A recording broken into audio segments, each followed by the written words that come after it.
முதல் வாசகம்.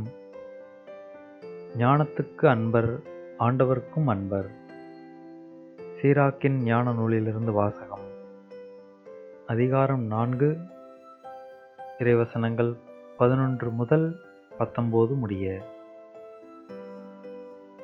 ஞானம் தன் மக்களை மேன்மைப்படுத்தும், தன்னை தேடுவோர்க்கு துணை நிற்கும்.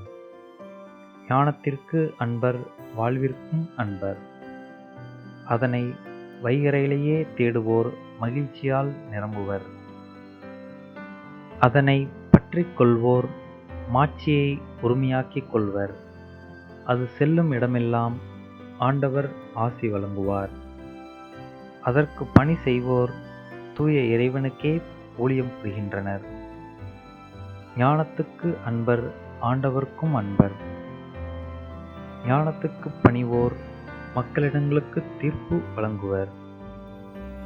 அதற்கு செவி சாய்ப்போர் பாதுகாப்பாய் வாழ்வர். ஞானத்தை நம்புவோர் அதனை உரிமையாக்கிக் கொள்வர்.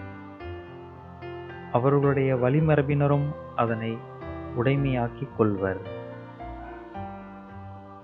முதலில் அவர்களை அது கோணல் வழியில் அழைத்துச் செல்லும்.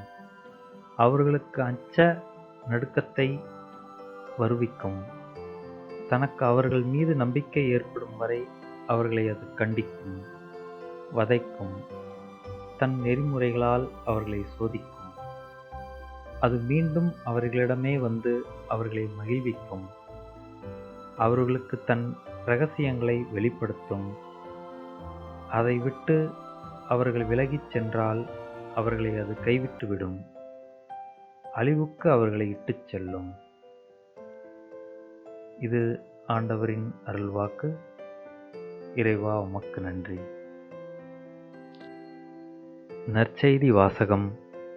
நமக்கு எதிராக இராதவர் நம் சார்பாக இருக்கிறார். மார்க் எழுதிய தூய நற்செய்தியிலிருந்து வாசகம். அதிகாரம் 9, இறைவசனங்கள் 38 முதல் 40 முடிய. அக்காலத்தில் யோவான் இயேசுவிடம், போதகரே, ஒருவர் உமது பெயரால் பேய்கள் ஓட்டுவதைக் கண்டு நாங்கள் அவரை தடுக்க பார்த்தோம். ஏனெனில் அவர் நம்மை சாராதவர் என்றார். அதற்கு இயேசு கூறியது, தடுக்க வேண்டாம்.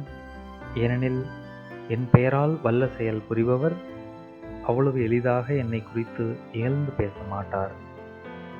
ஏனெனில் நமக்கு எதிராக இராதவர் நம் சார்பாக இருக்கிறார். இது கிறிஸ்துவின் நற்செய்தி. கிறிஸ்துவே உமக்கு புகழ்.